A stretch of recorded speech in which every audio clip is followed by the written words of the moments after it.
The crystal city sang its last song at dawn. Resonance, dash of dash, hope pressed her small body against the cold wall of the cave. Above her, the sounds of home were dying. The beautiful music that had filled every day of her young life was breaking apart.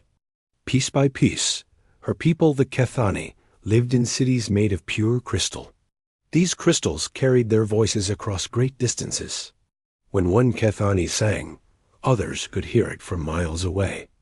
Their whole world was filled with music every moment of every day. But now the music was stopping.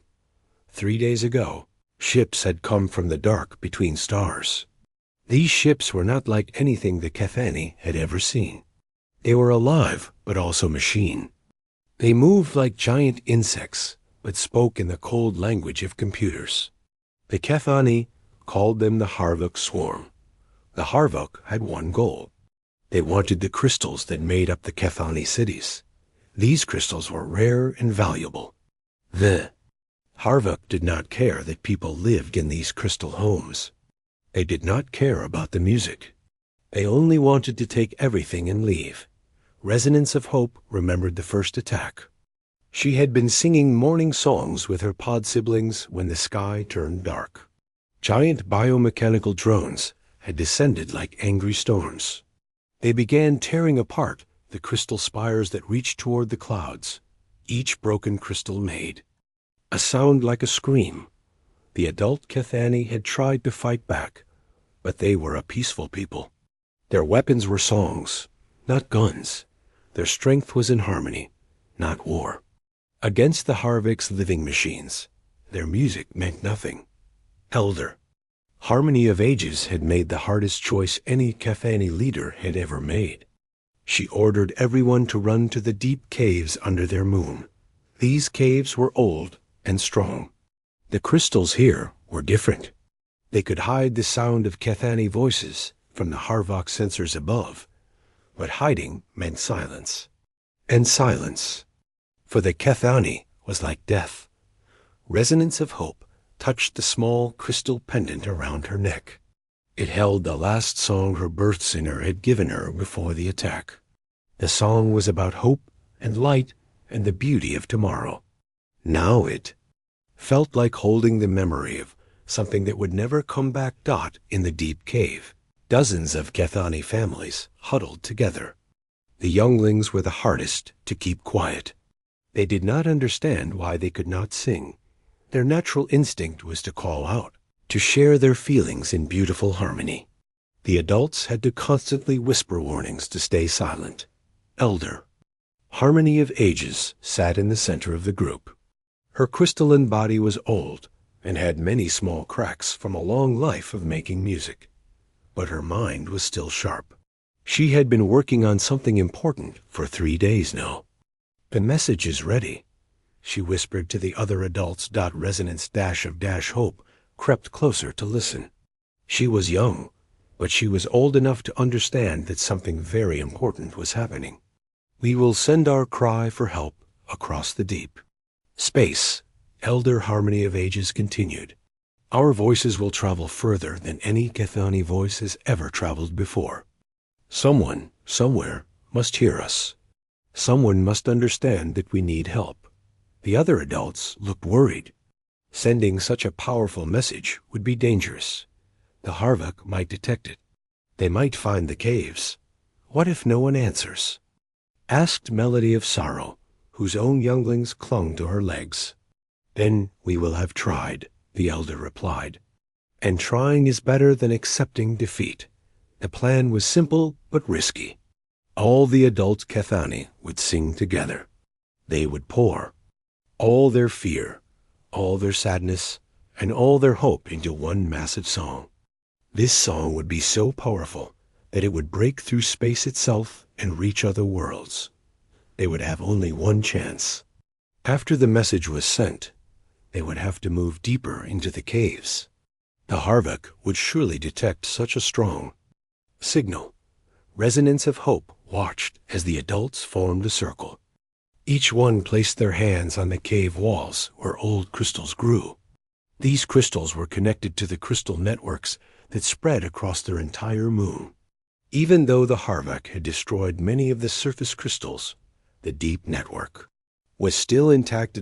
Elder Harmony of Ages began the song. Started as a whisper, barely audible. Then other voices joined in.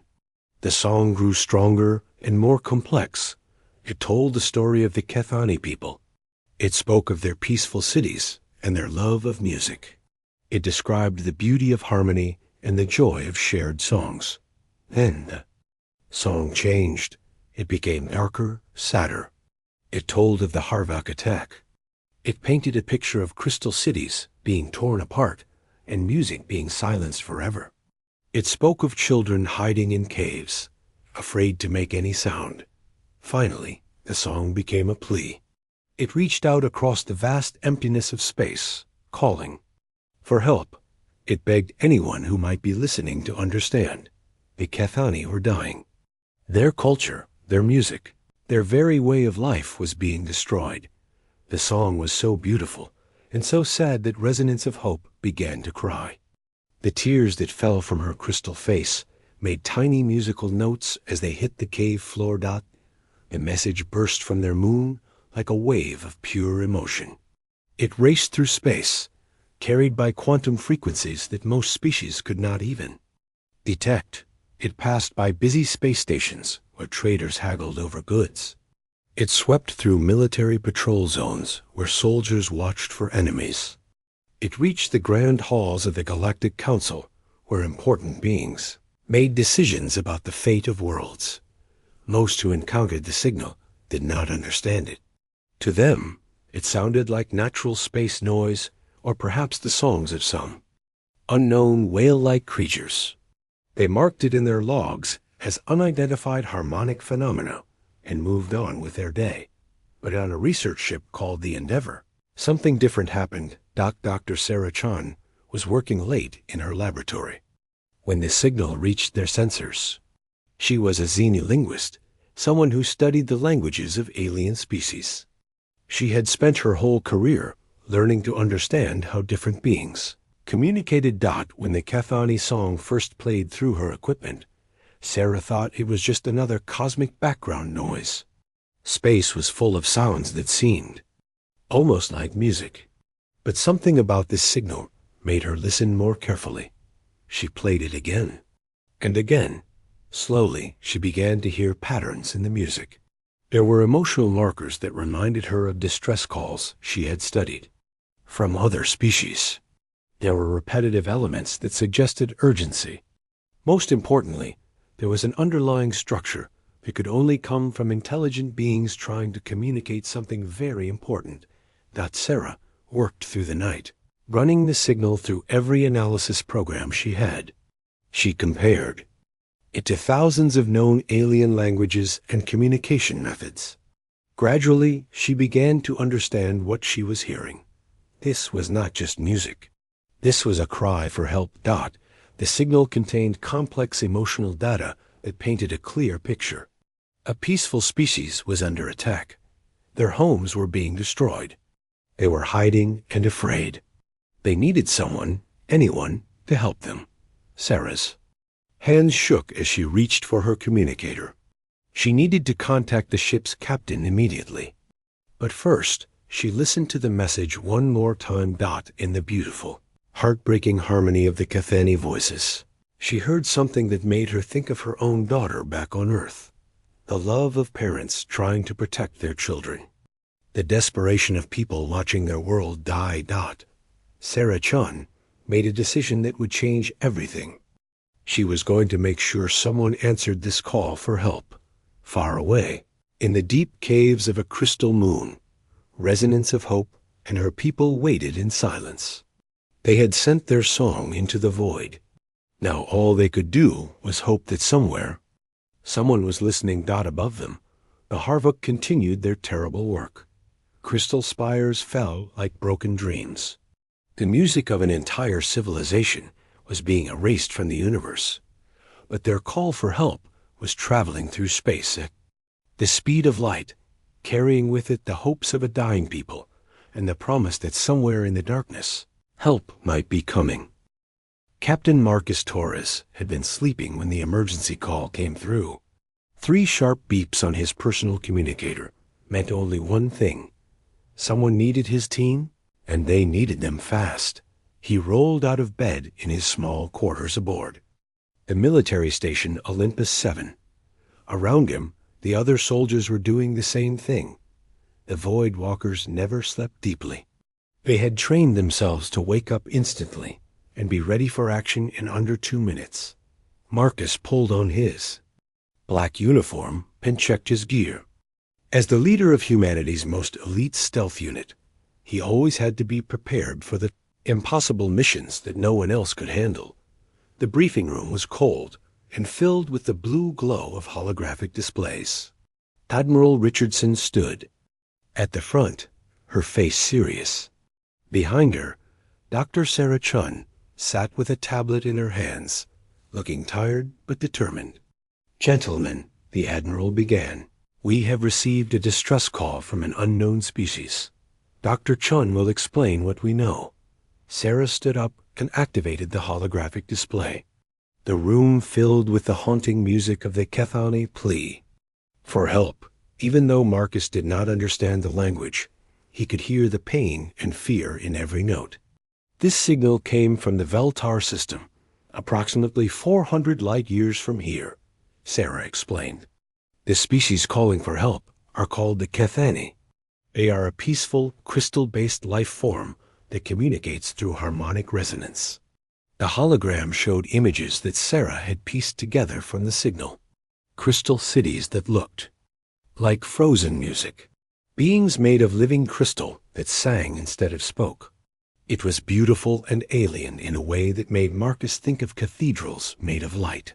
3 days ago, they were attacked by something called the Harvok Swarm. Sarah continued. From what I can understand, these Harvok are biomechanical beings that strip mine worlds for valuable resources. They are tearing apart the Kethani civilization to harvest the crystal cities. Admiral Richardson stepped forward. The Galactic Council has reviewed the situation. They have decided not to intervene. The Veltar system is in contested space, far from any major trade routes. The Council does not believe the cost of a rescue mission would be worth the potential political complications. Marcus felt his jaw tighten. This was the problem with the Galactic Council. They made decisions based on politics and profit, not on what was right. However, the Admiral continued, Earth Command has decided to offer an alternative solution. Captain Torres, your team is being asked to volunteer for an unauthorized reconnaissance mission to the Veltar system. The room went quiet. Unauthorized meant that if they were caught, Earth would deny all knowledge of their mission. If they died, there would be no rescue. They would be completely on their own. Marcus looked around at his team. There were 6 of them total, including himself. Each one was a specialist in silent warfare, trained to move without sound and strike without warning. They had been together for 3 years and had never failed a mission. Sergeant Lisa Park was their communications expert. She was small and quick, able to hack into any computer system without leaving a trace. She had grown up in the underwater cities of Earth's Pacific, where a single careless move could alert the great white sharks that patrolled the depths. Corporal James Wright was their heavy weapons specialist. Despite his size, he could move through a forest without disturbing a single leaf. He had trained with the indigenous hunters of the Amazon, learning to track and kill without making any sound at all. Private Elena Vasquez was their medic and infiltration expert. She could climb any surface and squeeze through spaces that seemed impossible. Her training came from the cave systems of Earth's deepest mountains, where one wrong step meant falling into darkness forever. Private David Kim was their demolitions expert.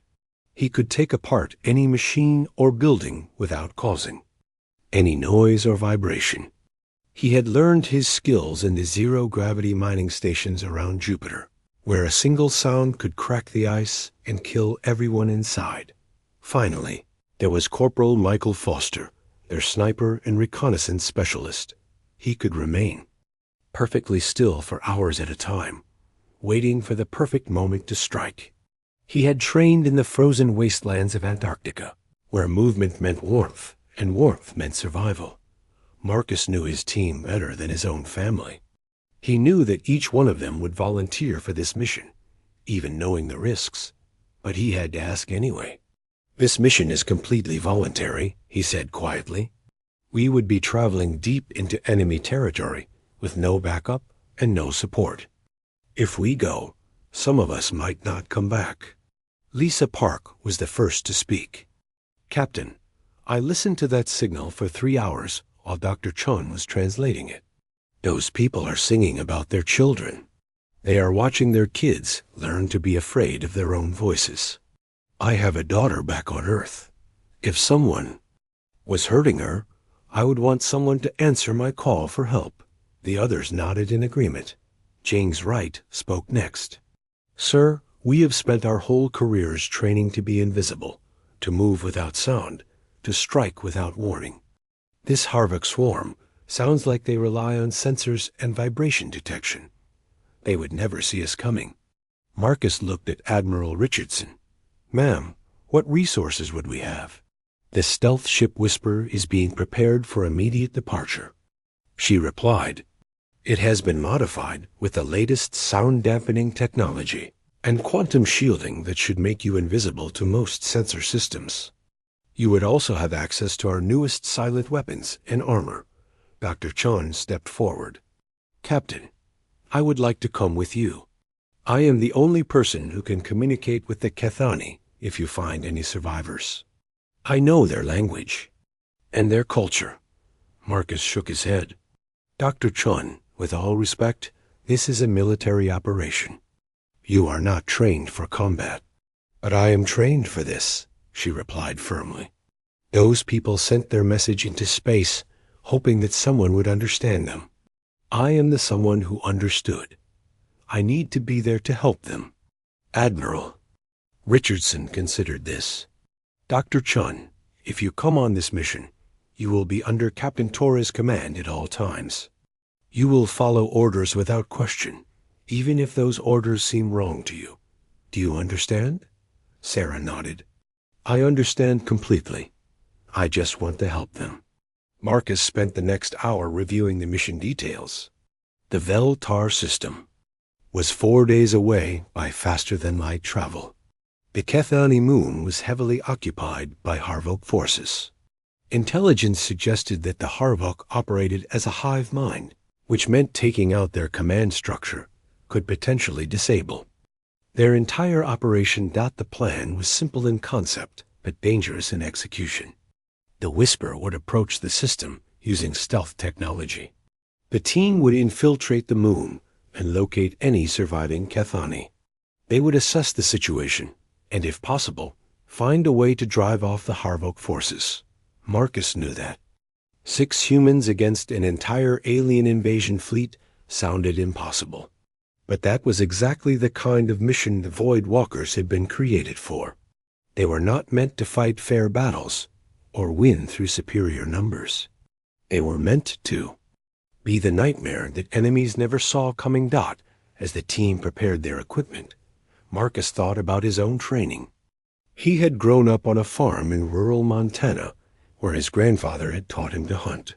The old man had been special forces in the old wars, and he had passed on lessons that the military could never teach in a classroom.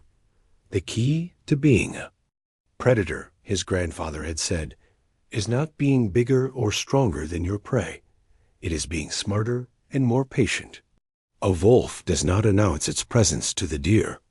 It waits, it watches, and it strikes when the moment is perfect. Humanity had evolved on a world where almost everything was trying to kill them. They had learned to be quiet because noise attracted predators.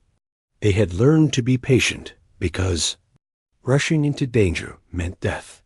Most importantly, they had learned to work together as a pack when facing larger threats. The other species in the galaxy did not understand humans very well. They saw Earth as a dangerous death world where only the strongest could survive. They thought humans were weak because they were not as large as some aliens or as technologically advanced as others. But they missed the most important thing about humans. They had evolved to be persistence hunters. They could track their prey across vast distances, following them for days or weeks without giving up. They could work together to bring down creatures much larger than themselves. And they could adapt to any environment, finding ways to survive where other species would die. The Harvok swarm was about to learn what it meant to be hunted by humans. Whisper launched from Olympus 7 exactly 18 hours after the first distress call had been received. As the ship jumped into faster-than-light travel, Marcus gathered his team in the main cabin. "Listen up," he said. "We are going into this completely blind. We do not know how many Harvok there are, what their capabilities are, or how they will react to human interference. Our only advantages are surprise and our training." He looked at each member of his team. "Remember your basic principles. Move without sound. Strike without warning. Protect each other and protect the innocent. We are not going to Veltar to start a war. We are going to end one." Dr. Chun had been quiet during the journey. The Whisper moved through space like a shadow that had forgotten how to exist. Its quantum stealth systems bent light and radiation around the ship, making it invisible to almost every type of sensor the galaxy had ever invented. To the Harvok fleet surrounding Veltar, the human ship simply was not there.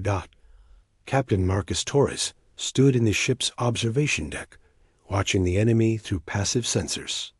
The Harvok vessels were unlike anything he had ever seen. They looked like they had been grown rather than built.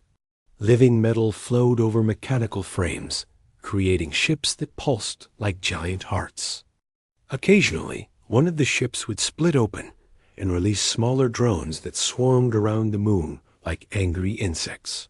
"Sir," Lisa Park called softly from her station, "I have completed the sensor analysis. The Harvok are using biomechanical technology that operates on 3 different frequency ranges. Their ships communicate through bioelectric pulses. Their drones navigate using vibration detection, and their ground forces coordinate through a central hive mind network." Marcus nodded. This information was exactly what they needed. "What about their weaknesses?" "They seem to rely heavily on their sensors," Lisa continued. "Their biomechanical systems are designed to detect movement, heat, and sound. But they do not seem to have any backup systems for when those sensors fail." Corporal James Wright looked up from his weapons check. "Sir, it sounds like they have never encountered an enemy that could move without being detected. They have built their entire strategy around being able to see and hear everything in their territory. That is about to change," Marcus said grimly. The infiltration plan was complex, but carefully designed. The Whisper would approach the moon from the dark side, using the planet's gravity to mask their approach. The team would take a small stealth pod to the surface and land in the mountainous region where Dr. Chun believed the Kethani survivors were hiding. Their first mission was reconnaissance. They needed to find the survivors and assess their condition. Then they would study the Harvok forces and look for weaknesses they could exploit. Only after they understood the enemy completely would they begin their campaign. Dr. Sarah Chun had spent the journey learning everything she could about the Kethani, from their original distress message. She had also been studying the tactical gear that the Voidwalkers used, trying to understand how they could move so silently. "How do you do it?" she asked Marcus as they prepared for the drop. "How do you move without making any sound at all?" Marcus smiled slightly as he checked his armor. "Dr. Chun, humans learn to be quiet because on Earth, noise means death. We evolved alongside predators that could hear a heartbeat from 100 meters away. Our ancestors, who could not move silently, became food for something that could." He gestured to his team as they prepared their gear. "But it is more than just training. We use technology to help us. Our armor absorbs vibrations and dampens sound. Our boots have micro-dampeners that eliminate the impact of our footsteps.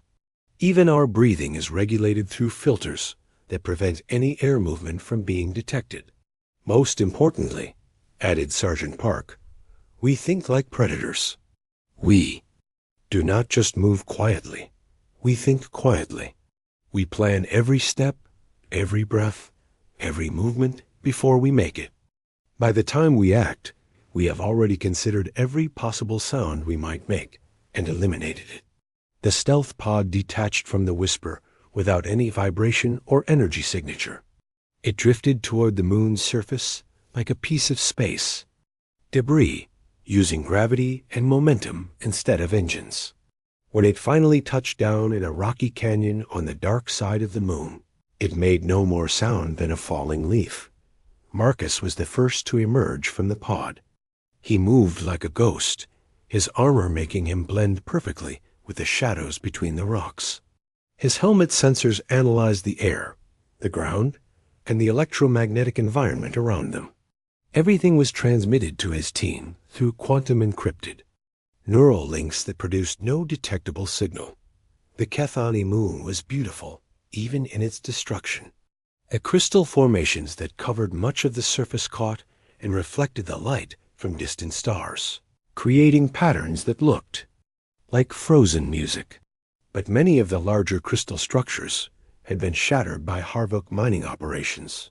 The broken pieces lay scattered across the landscape like the bones of some great beast. "Sir," whispered Elena Vasquez through the team's neural link, "I am detecting movement 2 kilometers north of our position. It appears to be a Harvok patrol drone." Marcus immediately signaled for the team to freeze. They had practiced this thousands of times. When the signal came, each Void Walker became a statue. They controlled their breathing, their heartbeat, even the micro-movements that all living things made unconsciously. To any sensor, they simply ceased to exist. The Harvok drone floated over their position 30 seconds later. It was a disgusting thing, part machine and part living creature. Biomechanical tentacles hung from its underside, constantly tasting the air and ground for traces of movement. Its central body pulsed with an organic rhythm. Like a heart made of metal and flesh dot, the drone passed within 10 meters of Corporal Foster's position. It stopped and hovered, its sensors apparently detecting something interesting. For a full minute, it remained motionless, probing the area with invisible scans. Foster did not move. He did not breathe. He had trained for situations exactly like this in the ice caves of Antarctica, where moving at the wrong moment could cause an avalanche that would bury him alive. His heart rate remained steady at 40 beats per minute, the same as when he was sleeping. Finally, the drone moved on. It had detected nothing unusual. When it was gone, Marcus led his team deeper into the canyon system. Dr. Chun had been right about the caves. The geological scans from orbit had not shown how extensive the underground network actually was. There were passages that went down for kilometers, connecting chambers that could hold hundreds of people.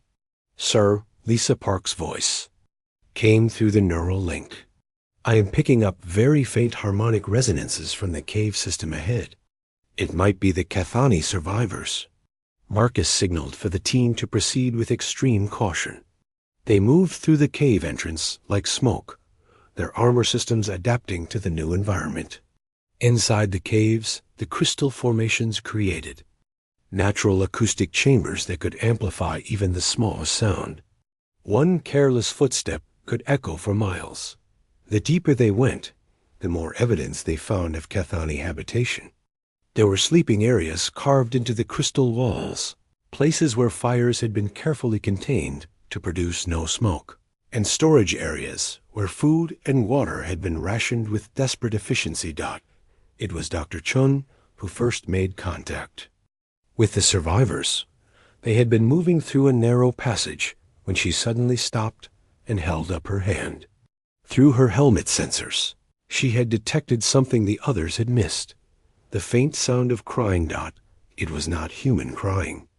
It was the sound a Kethani youngling made when it was trying very hard to be quiet, but could not contain its sadness.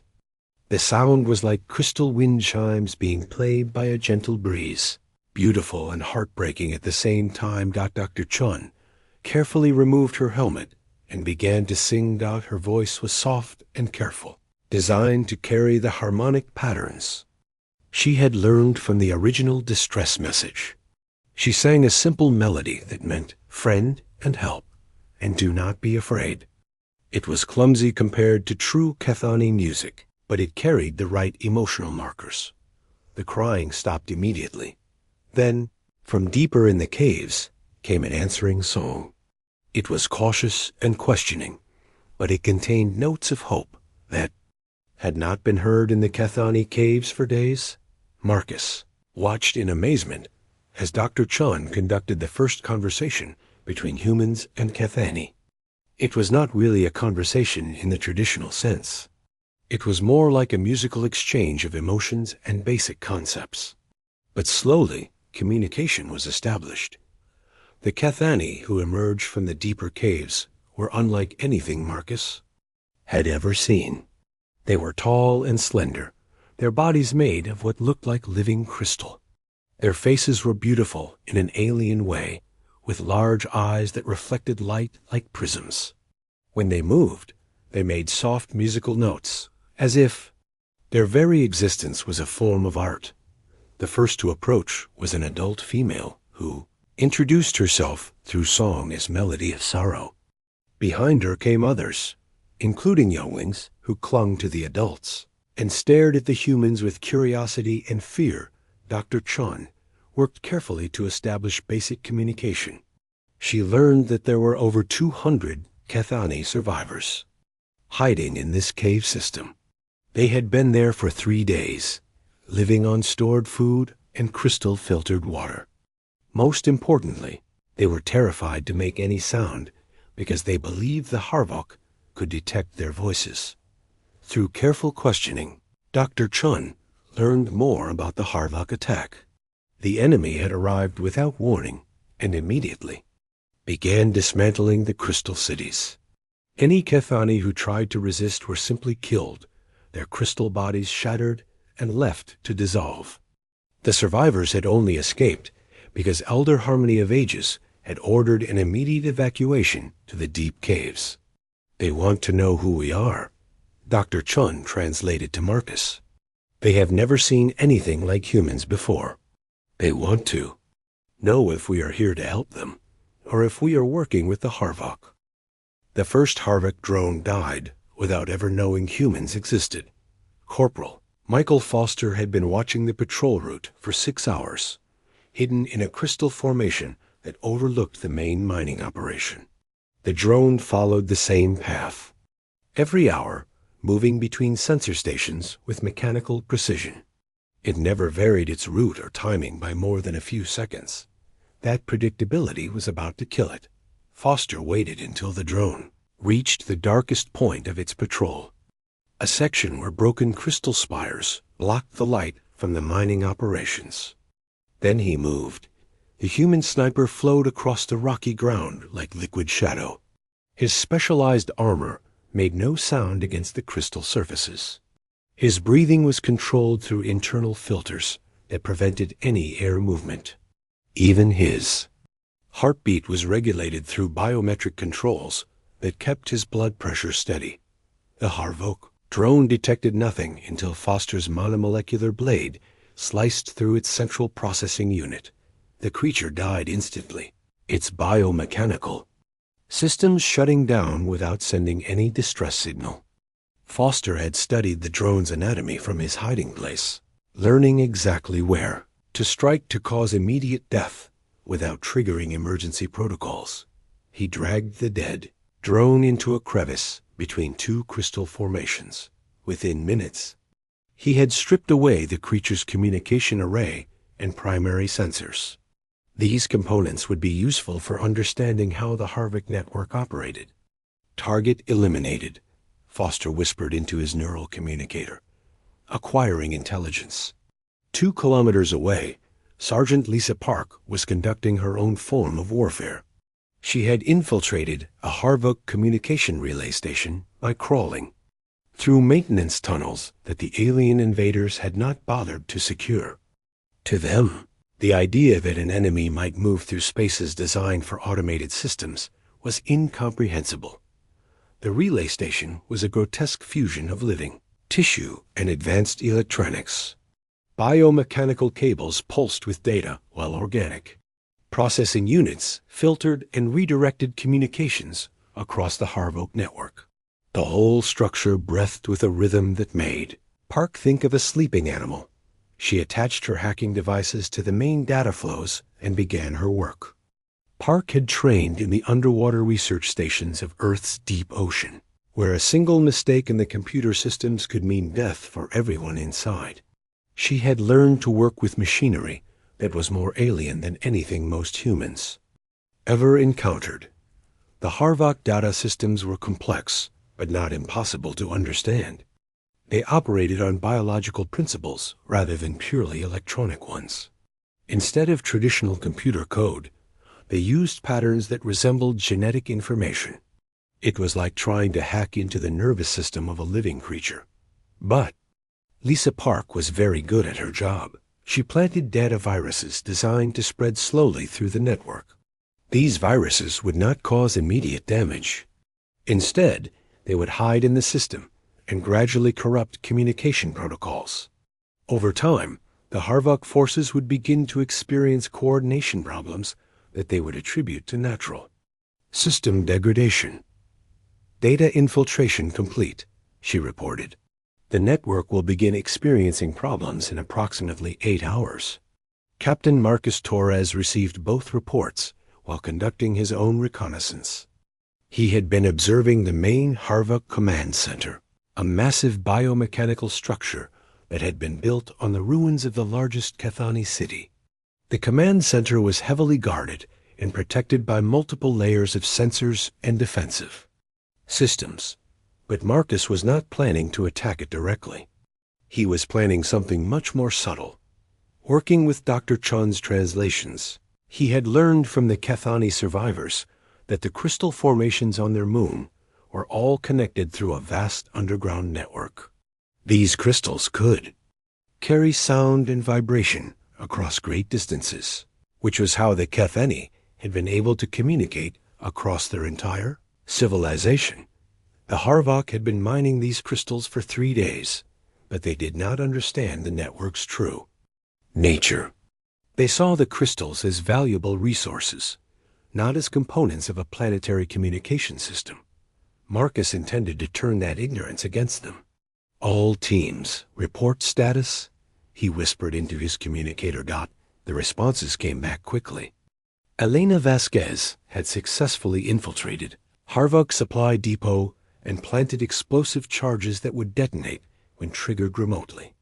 David Kim had sabotaged 3 mining drones, programming them to malfunction at precisely the right moment. James Wright had been stalking Harvok ground patrols, learning their weaknesses and identifying key targets for elimination. Everything was proceeding according to plan. But Marcus knew that their small-scale operations would not be enough to drive off the entire Harvok invasion force. They needed something bigger, something that would strike at the heart of the enemy's coordination and morale. He activated his communicator and called for a team meeting at a predetermined location deep in the Crystal Cave system. The Void Walkers gathered in a chamber filled with resonant crystals that hummed softly with accumulated vibrations. Dr. Chun was with them, along with Elder Harmony of Ages and several other Cathani leaders. The aliens listened carefully as Marcus outlined his plan. The Harvok operate as a hive mind, he explained. Their strength comes from perfect coordination and communication. But that same coordination is also their weakness. If we can disrupt their command structure at exactly the right moment, we can turn their own forces against each other. He gestured to the crystal formations around them. The Cathani have something the Harvok do not understand: a planetary communication network that can carry signals across their entire moon. Dr. Chun has learned that the Cathani can create harmonic resonances powerful enough to interfere with bioelectronic systems. Elder Harmony of Ages sang a question that Dr. Chun translated. She wants to know if we are asking them to fight. Not fight, Marcus replied. We are asking them to sing one song at exactly the right moment, loud enough to be heard across their entire world.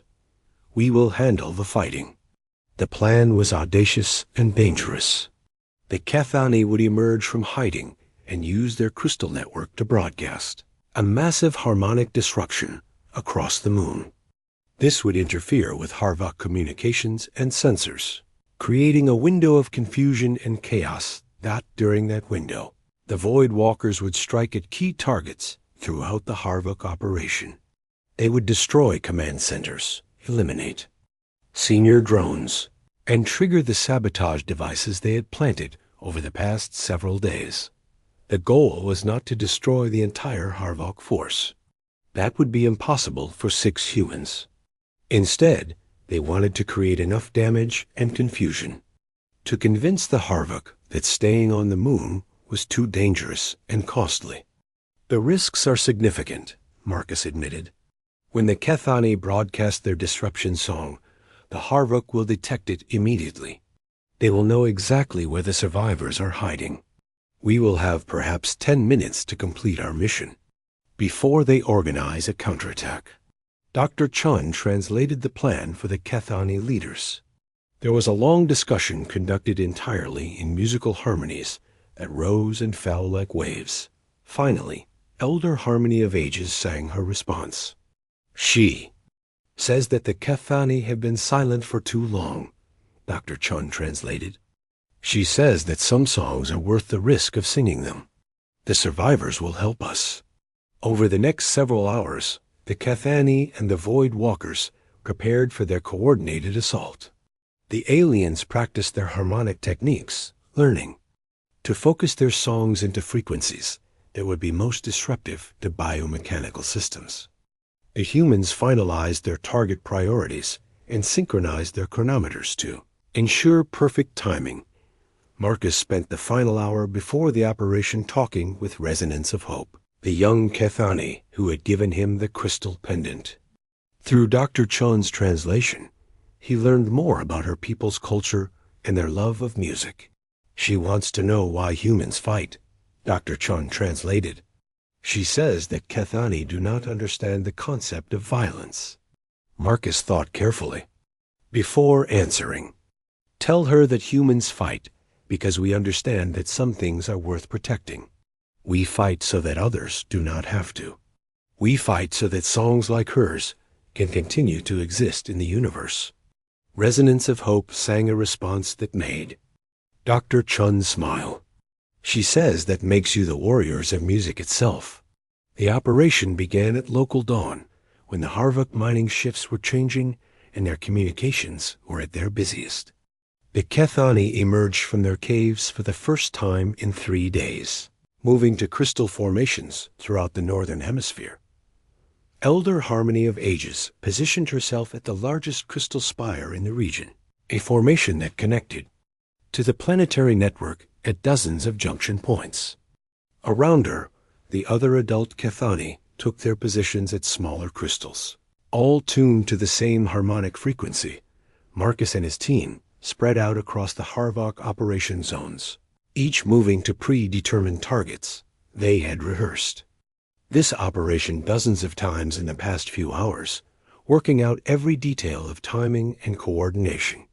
All teams, stand by, Marcus whispered into his communicator. Cathani Harmony begins in 60 seconds. The Harvok fleet began its retreat at local midnight, 12 hours after the harmonic assault had shattered their coordination. From his position overlooking the main mining complex, Captain Marcus Torres watched through his scope as biomechanical ships lifted off from the surface in hurried, disorganized groups. They were running.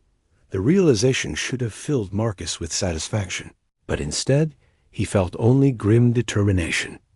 The Harvok were not retreating because they had been defeated in battle. They were retreating because they had encountered something they could not understand, an enemy that fought without being seen, struck without being heard, and coordinated. Attacks through methods their sensors could not detect. To the Harvok hive mind, the Kethani moon had become haunted. "Sir," Lisa Park's voice came through the neural communicator. "I am monitoring Harvog fleet communications. They are reporting massive system failures and unexplained casualties. Their command structure believes they are facing some kind of advanced stealth technology that they cannot counter." Marcus allowed himself a small smile. The Harvok had no concept of biological evolution that produced natural stealth hunters. To them, the idea that creatures could move without sound through pure biological adaptation was impossible. They assumed they were facing technology far beyond their understanding. "What about casualties?" Marcus asked. "Minimal on our side," James Wright reported. "Elena took some shrapnel from an explosive device, but she is fully operational. The Kethani have no casualties at all." That was the most important news. The Void Walkers had accepted the risks of this mission, but the Kethani civilians should never have been in danger. The fact that they had all survived the counterattack was proof that the operation had been executed with perfect precision. "All teams, begin withdrawal to the caves," Marcus ordered. "We need to make sure our friends are safe before we can call." This mission complete, the journey back to the cave system took 2 hours. The Void Walkers moved in complete silence, avoiding the scattered Harvok forces that were still trying to organize their retreat. Most of the enemy soldiers seemed confused and demoralized, moving without their usual mechanical precision. The sabotage campaign had been more effective than Marcus had dared to hope. The combination of harmonic interference, electronic warfare, and targeted assassinations had completely broken the Harvok command structure. Without central coordination, their individual units had lost the ability to function as a coherent force. When the humans reached the caves, they found the Kethani in a state of cautious celebration. For the first time in 3 days, the survivors were singing openly, their voices creating beautiful harmonies that echoed through the crystal chambers. Dr. Sarah Chun was in the center of the main cavern, translating between Elder Harmony of Ages and a group of younger Kethani who were asking dozens of questions about the humans and their fighting methods. When she saw Marcus and his team approach, she smiled with relief and exhaustion. "Captain," she called out, "Elder Harmony of Ages wants to speak with you. She says the Kethani have something important to give you before you leave." Marcus approached the elder respectfully. The ancient Kethani's crystal body showed the wear of a long life, but her voice was still strong and clear when she sang her greeting. Dr. Chun translated the musical conversation that followed. "She says that the Kethani have learned something important today," Dr. Chun explained. "They always believed that their people were too peaceful to survive in a violent universe. But now they understand that peace can be protected by those who choose to fight for it." The elder sang a longer, more complex melody that made several of the other Kethani join in with harmonic support. Dr. Chun listened carefully before translating. "She says that the Kethani want to give you and your team the greatest honor their people can bestow. They want to create a song about what happened here, a song that will be remembered for as long as Kethani exist. They want to call it the Song of the Silent Guardians." Marcus felt honored but also uncomfortable with the praise. "Dr. Chun, please tell the elder that we were just doing our job. We came here to help, and we are glad that we succeeded. But the real heroes are the Kethani people themselves. They showed incredible courage in supporting our mission." The translation of his words seemed to please the elder greatly. She sang something that made all the other Kethani in the cavern join, their voices in harmony. The resulting music was so beautiful that it brought tears to Dr. Chun's eyes. "What did she say?" Marcus asked. She said that your words prove that you understand the most important truth about strength, Dr. Chon replied. True strength is not about being the most powerful. It is about using whatever power you have to protect those who cannot protect themselves. Resonance of Hope, the young Kethani who had given Marcus the crystal pendant, approached him with her own song. Her voice was still small compared to the adults, but it carried a pure quality that made everyone stop to listen. She wants to know if you will remember them, Dr. Chun translated. She wants to know if humans will tell others about what happened here. Marcus knelt down to be at the same level as the young alien. He pulled out the crystal pendant she had given him and held it so she could see that he had kept it safe throughout. The mission. Tell her that humans never forget our friends, he said to Dr. Chun. Tell her that the story of the Kethani will be told on every human world. Tell her that whenever humans hear music, we will remember the people who taught us that some songs are worth fighting to preserve. As Dr. Chon translated his words, Resonance of Hope sang a response that was pure joy. Then she did something that surprised everyone in the cavern. She reached out and touched Marcus's hand with one small crystal finger. The moment their skin made contact, Marcus heard something impossible. For just an instant, he could understand the Kethani's music directly, without translation. He heard gratitude and friendship and hope for the future. Most importantly, he heard a promise that the Kethani would remember this day forever. How is that possible? He asked Dr. Chun. The Kethani are empathic, she explained with wonder. Their music carries emotional information that can be understood by any sentient being, even without learning their language. Resonance of Hope just shared her feelings with you directly. The experience was profound in a way that Marcus had not expected. He had come to this moon as a soldier on a military mission. But in that moment of connection with an alien child, he understood that he had become something more. He had become a guardian of music itself, a protector of the beautiful things that made life worth living. The Voidwalkers spent several more hours in the caves, making sure that the Kethani survivors were safe, and that the Harvek retreat was complete. Long-range sensors confirmed that the enemy fleet had left the system entirely. Apparently convinced that the moon was defended by technology, they could not counterdot as the humans prepared to leave. Elder Harmony of Ages sang one final song. This one was different from the others, more formal and ceremonial. Dr. Chun listened with growing amazement before translating.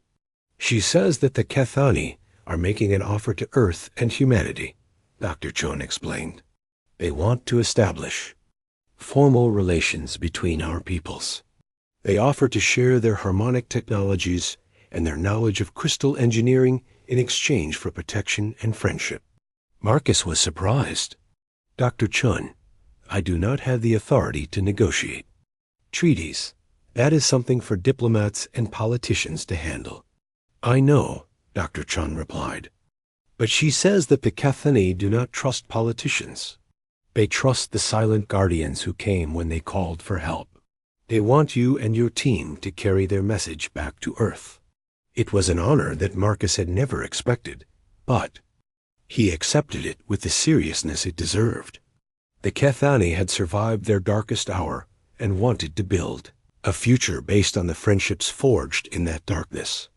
The journey back to the Whisper was bittersweet. Marcus and his team were proud of what they had accomplished, but they were also aware that they were leaving behind people who had become important to them. The mission had started as a military operation, but it had become something much more personal. As the stealth ship prepared to depart the Veltar system, Marcus stood in the observation deck and looked back at the crystal moon. The Harvik mining operations had left scars on the surface, but the Kethani would rebuild. Their cities would rise again, and their music would fill the spaces between the stars. Sir, Sergeant Park said from behind him, we are receiving a transmission from the surface. Marcus turned to the communication station. The transmission was audio only, but he recognized it immediately. It was Kethany music, but not the desperate plea for help they had received 4 days ago. This was something entirely different. It was a victory song. The music rose and fell in complex harmonies that spoke of survival and hope and friendship. It told the story of a people who had faced destruction and had been saved by unlikely allies. Most importantly, it carried a message that would spread across the galaxy. There were those who answered when the innocent called for help. "Dr. Chun," Marcus called, "can you record this transmission? I want to make sure it reaches Earth intact." "All ready." "Done, Captain," she replied with a smile.